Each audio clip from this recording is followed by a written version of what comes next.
सुदराचल कस्बे में योग शिविर का आयोजन होता है।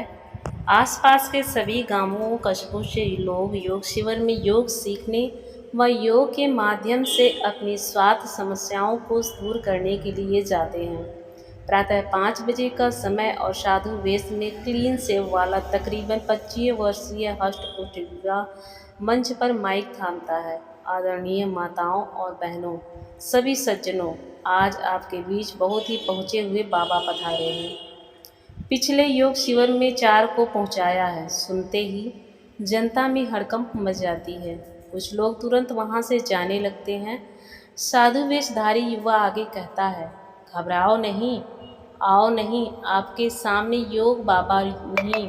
युवा लंबी सांस लेते हैं और जनता के मन में प्रश्न लिए चौंक उठती है। योग बाबा प्राणनाथ जी के परम शिष्य प्राण हरण करने आए हैं। ये प्राणनाथ जी से छोटे से कस्बे से हैं, बहुत पहुँचे हुए बाबा हैं। अब तक कई योग शिविरों में योग के माध्यम से कई को पहुँचाया है। जितनों को पहुँचाया उनकी जनगणना अभी भी चल रही है। तब भी जन समूह में एक सज्जन बोलता है, अरे महात्मा जी, बहुत पहुँचे हुए चीज़ हैं। जी, उचित प्रश्न पूछा तो जवाब है स्वर्ग। साधु वेशधारी युवा ने बड़ी विनम्रता से उत्तर दिया। यह सुनते ही पीछे से बैठे हुए योग गुरु फुसफुसाते हुए कहते हैं, मूर्ख, यह क्या बक रहा है। युवा का तुरंत अपने कथन का ध्यान आता है। जी, हमारे कहने का अर्थ है कि योग के माध्यम से स्वर्ग का रास्ता दिखाया जाता है।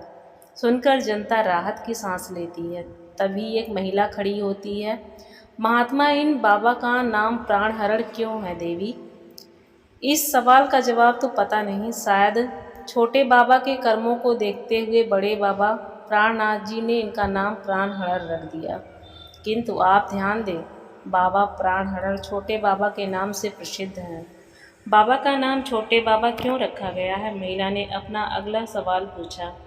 जी, यह इनके निक नेम है, जैसे होता है ना, छोटा चेतन, छोटा डान, छोटा छतरी, ठीक वैसे ही इनको प्रेम से बुलाया जाता है छोटे बाबा। सज्जनों, ये बड़े ही तपस्वी ज्ञानी योग कला में निपुण बहुत पहुँचे योगी हैं और योग कर करके ही बन गए छेड़छाड़ के रोगी। रोगी हैं, चौंक कर एक युवती अर्थात कन्या रोगी सत्य बोलने के लालच से दूर रहने के मोह माया से किनारा करने के बाद बाबा के चरित्र पर किसी भी प्रकार की कोई शंका मत करो। अपितु पूर्ण रूप से बाबा को योग के लिए समर्पित कर दो। इनके साथ ही मैं एक माइक छोटे बाबा पूजनीय प्राणहरण जी को देता हूँ, जो कि अब आगे आप लोगों को योग की विद्या से आपका मार्गदर्शन करेंगे। बाबा माइक थामते हुए कहते हैं, सुधी जनों, मैं योग गुरु प्राणहरण, आइए मेरी शरण और करिए मेरे ज्ञान का वरण।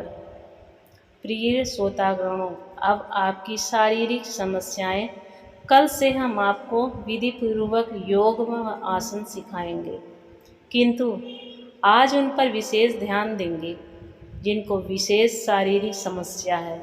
एक मोटी सुंदर युवती खड़ी होती है। बाबा, मुझे सांस लेने में प्रॉब्लम होती है। चिंता ना कर, सांस ही योग कला का मलहम है। सही बोले बाबा, सांस है तो आस है और सांस से ही रास है। रास है मतलब बाबा? रास नहीं समझी? कोई बात नहीं, मैं मध्य रात्रि में भी योग सिखाता हूँ, आओगी तो जान जाओगी। बाबा, मुझे दमे की बीमारी है। वो तो होगा ही, तू अभी जो कुंवारी है। क्या? कुछ नहीं, चल दम लगा। क्या बाबा? दम लगा के सांस ले। जनता एक दूसरे को देखने लगी। सुनकर युवती छाती फुलाते हुए जोर से सांस लेती है और जोर जोर से अब निकल। बाबा ध्यान से युवती को देखते हुए निर्देश देते हैं, अब राहत मिली? अगर ना मिली हो तो कोई बात नहीं, ध्यान रख, बाबा रात को भी योग सिखाते हैं। सांस की कोई समस्या कभी ना होगी। चलो अब किसी और को जाने को कोई शारीरिक समस्या क्या है। एक अति सुंदर पतली दुबली युवती खड़ी होती है। बाबा, हार्ट में प्रॉब्लम है।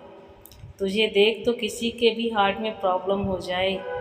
कन्या, क्या बाबा, आपने क्या कहा? बाबा बोले, कुछ नहीं स्वीट हार्ट। क्या कहा बाबा आपने स्वीट हार्ट? मेरे कहने का अर्थ है कन्या, स्वीट खाने से भी हार्ट में प्रॉब्लम हो जाती है। एक स्वीट खाने से तो शुगर होती है बाबा। एक बात बता कन्या, डायबिटीज़ के मरीज़ में शुगर कहाँ होता है? कन्या बोली, ब्लड में होता है बाबा। बाबा सबकी तरफ देखने लगते हैं, और ब्लड कहाँ साफ़ होता है? कन्या बोली, हार्ट में। तो शुगर कहाँ जमा होगी?